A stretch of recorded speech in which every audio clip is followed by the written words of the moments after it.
Analyze This from 1999. This is a film directed by Harold Ramis, starring Robert De Niro, Billy Crystal, and Lisa Kudrow. The plot summary: a comedy about a psychiatrist whose number one patient is an insecure mob boss. So I put this movie on the list for me because this year, in 2023, was the year that I started individual therapy for the first time. I'd never done it before.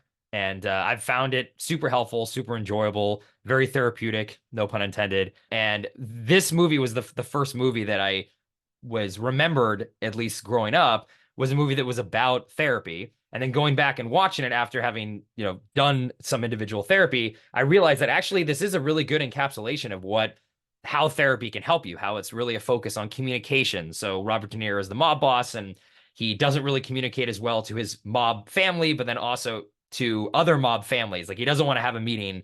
He's trying to avoid talking to these other mobsters. And definitely communication is, with oneself and also with other humans is a big part of therapy, and something that therapy's helped me a lot with that. And the other piece too is just going back and looking at your past and things from your childhood, where moments that you might not have thought are very impactful, but they end up being, like in this film, Robert De Niro, you realize over the course of the film that a major moment in his life was seeing his dad get killed at a restaurant, like in front of him. And it's not something that he likes to ever talk about or ever address.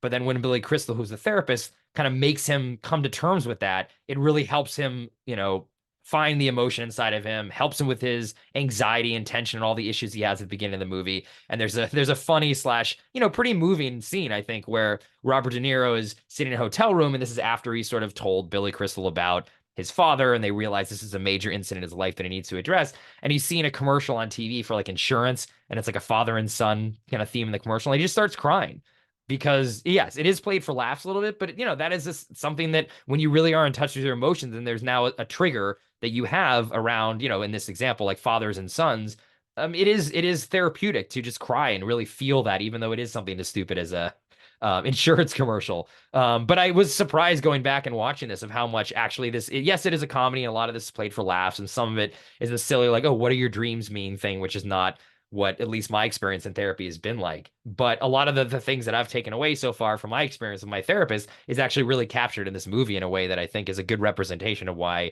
whether you're a mob boss or not, I think therapy is something that helps people and should help people. So pause there. And yeah, what are your thoughts on Analyze This? If first time you've seen it, what do you think? I'd never seen it, obviously know of it. But yeah, I agree with the resonance with the themes of therapy. And I agree with you as well. Very powerful, very useful. Everybody should do it in my mind. So those themes definitely come across. Watching the movie the first time now sort of does, to me at least, felt like this movie is kind of a slice of its time. Oh yeah, It, it's late you 90s, know, like for it's late sure. 90s. It felt kind of comical, maybe not in a good way in my mind, to see Robert De Niro make those faces, which have kind of now become memes of Oh the yeah. kind of the what do you call it? Like, the The face that he made. like the mob face kind of. I know what you're trying to, Yeah, like when he like kind mugs, of he does a little mugging. right, mugging and kind of the upside down smile, if you will. Yeah, That's yep. what I associate with Robert De Niro. I had no idea that this started with this movie. So it kind of felt kind of memeified in that sense. And then just the humor of it. I mean, these are obviously amazing actors, we know that, but the central punchline being that, oh, this is a mob boss who should not be engaging in something like therapy. Like that is the central joke, if you will, of the Oh yeah, movie. yeah. That is the You that is know, the log line of it. that Yeah, is the right, log right. line.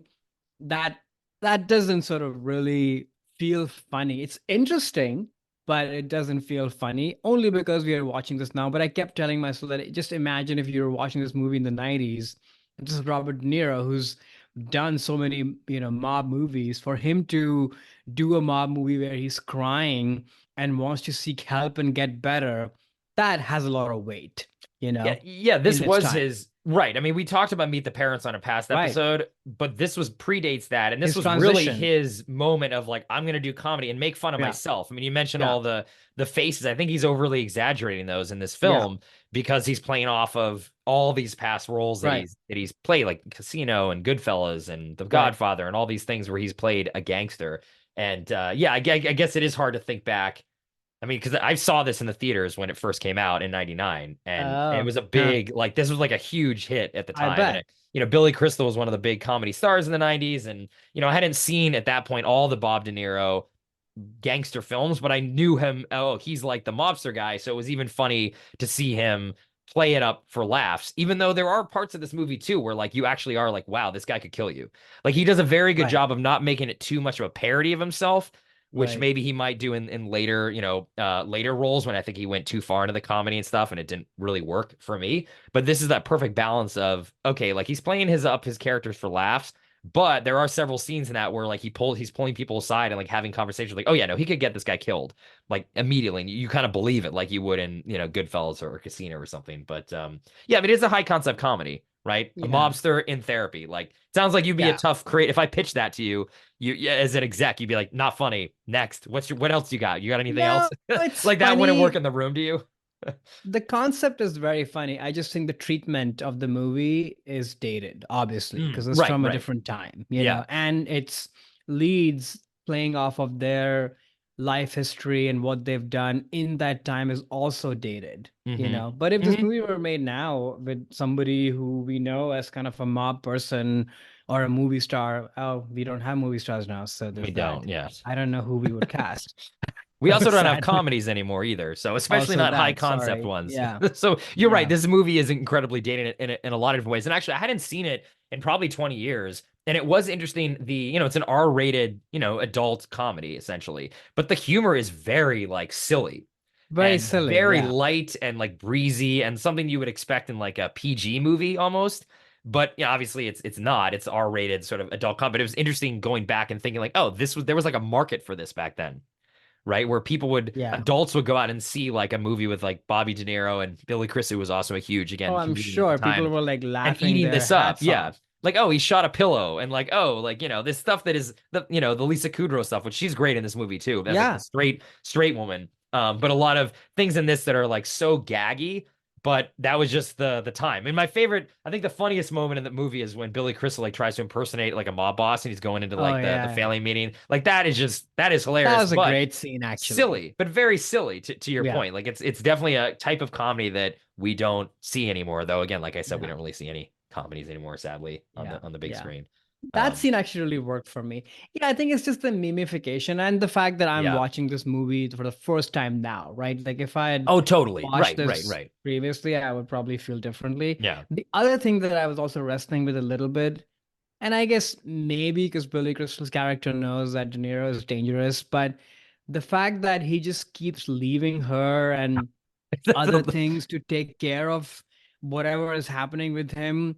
I'm Yeah. like, you're a grown man. You have an own practice. Like, act like one. This is like, it became too much that it Yeah. was. And I know it's high concept is supposed to be funny, right? That, oh, whenever he's about to do something important, the henchmen are there. Which, Right. by the way, all the character actors who are De Niro's henchmen, amazing. I loved all of those guys. They're Yeah. so good. Yeah. They're Classic so good. mob character actors. Again, get to Yeah. play comedy, right? They get to Yeah, play they are so something to good, laugh. but the Yeah. fact that Billy would always go for it, that to me felt a little bit too much at Yeah, times. yeah, yeah. It's this, it's the script's got to do what it's got to do. But Right. I totally hear in that. But it was again, I was actually surprised how I still found the movie. Again, I hadn't seen it in 20 years.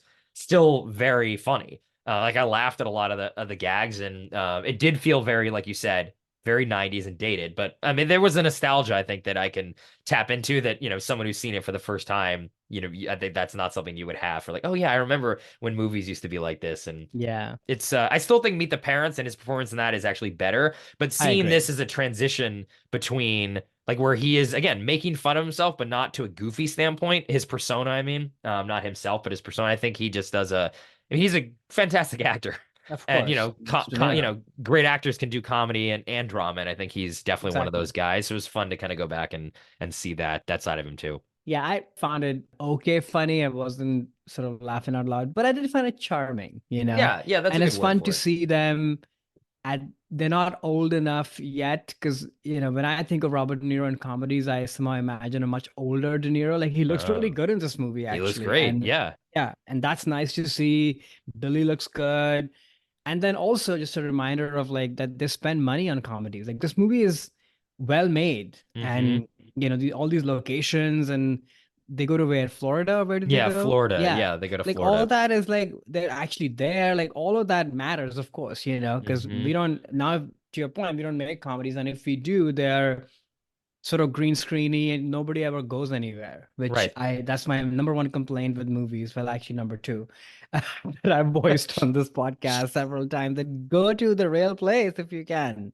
I totally go to the. It would be probably shot in like Toronto or Vancouver, and the whole thing would double for like New York, and then double for Philly, or like they do a lot of I that would stuff. even It was take made that today. as opposed to a CGI Oh, background. that's what you're talking about. Oh, like a backlot I shot on a backlot in Atlanta kind of thing. right.